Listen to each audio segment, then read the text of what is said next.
नमस्कार, मैं हूं हेमेंद्र शर्मा और आप देख रहे हैं MP round up.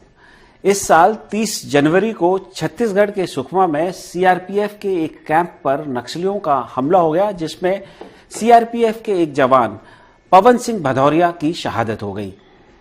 Pawan Singh Bhadauria Bhind जिले के रहने वाले थे और 1 फरवरी को उनके गृह ग्राम में उनका अंतिम संस्कार कर दिया गया। लेकिन चौंकाने वाली बात यह है कि उनके अंतिम संस्कार में मध्य प्रदेश के मुख्यमंत्री नहीं जा पाए।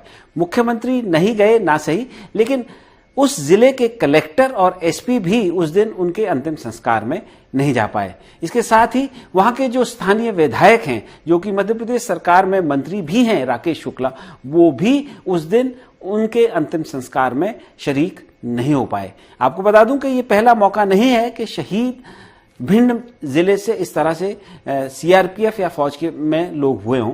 इससे पहले भी लाइन ऑफ ड्यूटी पर, चाहे वो फौज की बात हो या सीआरपीएफ की बात हो, वहां पर जो है भिंड जिले के लोग शहीद हुए हैं और उनके परिवार वालों को सरकार ने सहायता राशि के तौर पर 1 करोड़ रुपए तक दिए हैं और उनके परिवार वालों को सरकारी नौकरी भी दी है।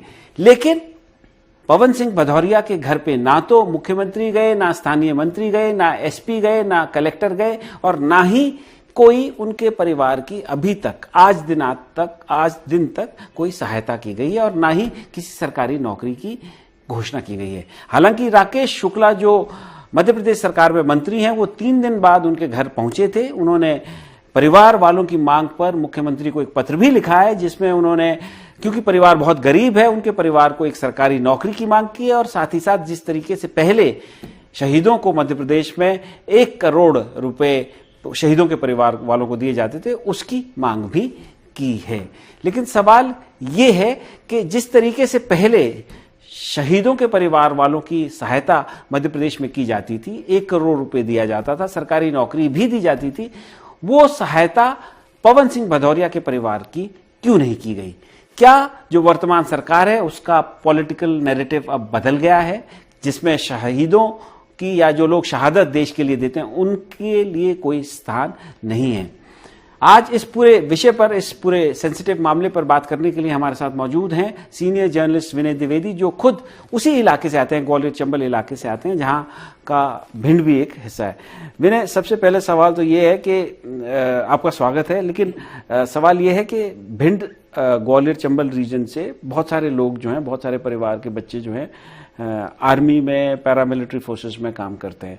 जब आप ये देखते हैं कि वहाँ के बच्चा कोई शहीद हुआ और उसकी शहादत में ना तो मुख्यमंत्री पहुंचे, ना मंत्री पहुंचे जो वहाँ के स्थानीय विधायक हैं, ना डिस्ट्रिक्ट कलेक्टर पहुंचे, ना डिस्ट्रिक्ट एसपी पहुंचे, तो आप इसको कैसे देखते हैं? क्योंकि इससे पहले जब इस तरह की शहादत के मामले आए हुए हैं तो तमाम सरकारी अमला, तो अब खूब उसको एक बड़ा इवेंट भी बनाया गया है, तो ऐसा वर्तमान में नहीं हुआ है, तो इस पूरे मामले को आप कैसे देखते हैं? देखिए, बड़ी गंभीर ये घटना हुई है और इसमें मध्य प्रदेश की सरकार ने जिस तरीके से काम किया है, उससे वहाँ के लोग भी जो है, जो मेरे संपर्क में हैं, वो भी बहुत दुखी और आश्चर्यचकित हैं, क्योंकि भिंड वो जिला है जहाँ तकरीबन हर तीसरे घर से फौजी है। और मैं पीछे ले जाऊं तो कारगिल युद्ध के समय हर दिन जो है शहीदों के शरीर जो है वहां मस्जिद आते थे, पार्थिव शरीर। तो भिंड का बहुत गौरवशाली इतिहास है इस मामले में। लेकिन अब आप देखिए कि बड़ी दिक्कत ये है कि वहां जो है ये दूसरी सीआरपीएफ के जवान की जो शहादत हुई हाल ही में 30 तारीख को, तो उसमें सरकार की जो भूमिका है उसको लेके वो बड़ा कष्टकारी है, दुखदाई है। वो इसलिए क्योंकि इससे पहले जो वहां शहीद हुए हैं उनके प्रति जो है सरकार ने वहां एक भिंड में बहुत बड़ा पार्क बनवाया, उसमें उनका स्टेचू लगाया गया है भिंड शहर के अंदर, और बहुत सम्मान दिया सरकार ने।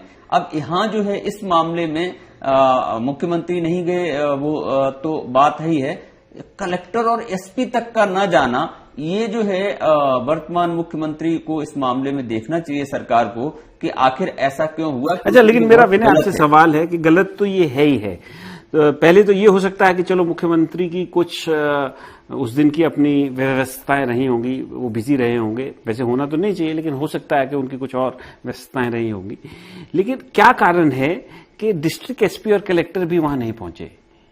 क्या उनके खिलाफ एक्शन या उनसे इससे कम से कम पूछा तो जाना चाहिए कि आप क्यों नहीं गए? हाँ, इसीलिए मैं जो है मुख्यमंत्री पर ये सवाल उठा रहा हूं, क्योंकि वो कलेक्टर, एसपी, पूरा प्रशासन तंत्र उनके अंडर में है। मुख्यमंत्री की व्यवस्थाएं अगर होंगी तो वो समझी जा सकती हैं, वो एक अलग विषय है। लेकिन अगर कलेक्टर, एसपी नहीं गया है तो इतना दिन हो गए हैं, तकरीबन 15 दिन होने को हैं, उसके बाद भी इस मामले में मध्य प्रदेश सरकार की ओर से कोई संज्ञान नहीं लिया गया।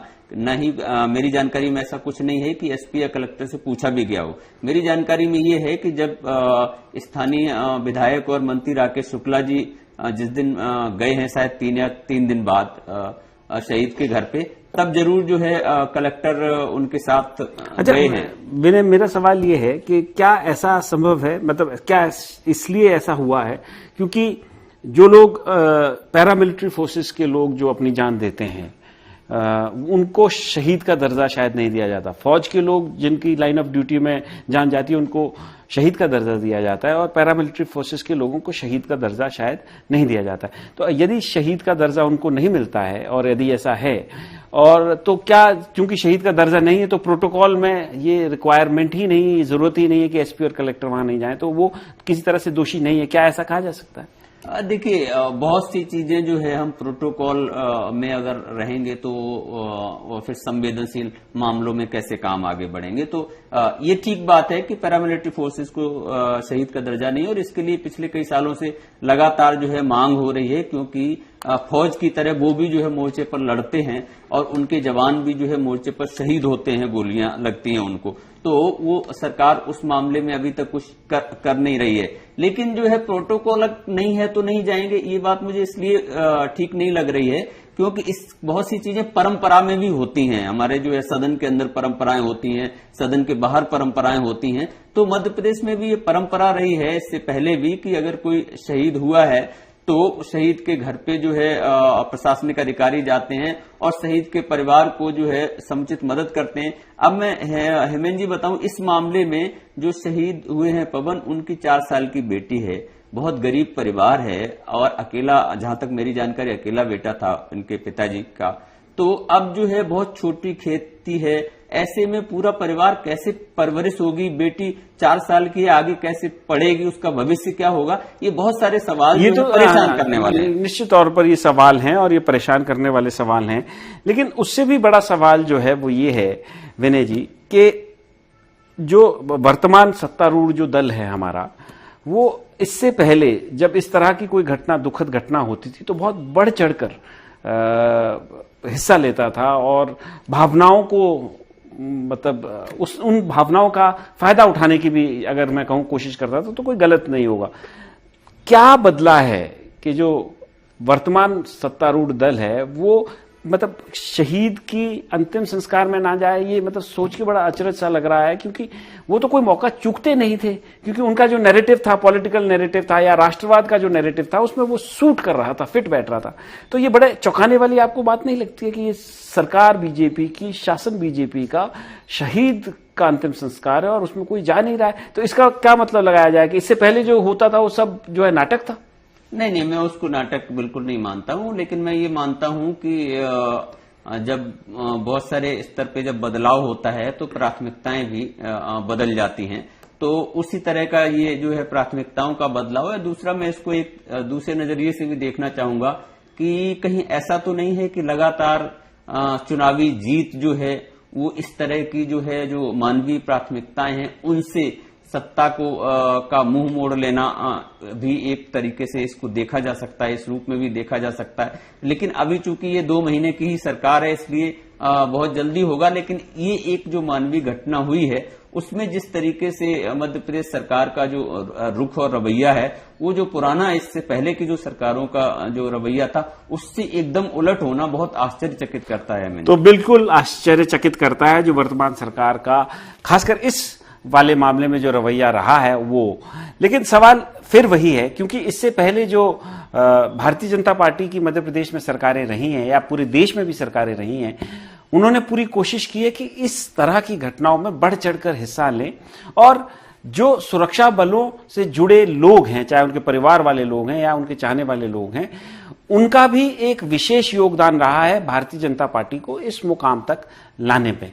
लेकिन अब चूंकि भारतीय जनता पार्टी मध्य प्रदेश में इस मुकाम पर है और एक सीआरपीएफ के जवान की शहादत हुई है, उसके अंतिम यात्रा में, उसके अंतिम संस्कार में सरकार की तरफ से कोई नहीं गया है, या सरकार की तरफ से जिन्हें जाना चाहिए था, मुख्यमंत्री, मंत्री, कलेक्टर, एसपी, वो लोग नहीं गए हैं, निचले लेवल के अधिकारी जरूर गए हैं। तो ये निश्चित तौर पर आश्चर्यचकित करने वाली बात है। एमपी राउंड अप में आज सिर्फ इतना ही। कल फिर मुलाकात होगी, तब तक के लिए थैंक यू, गुड बाय।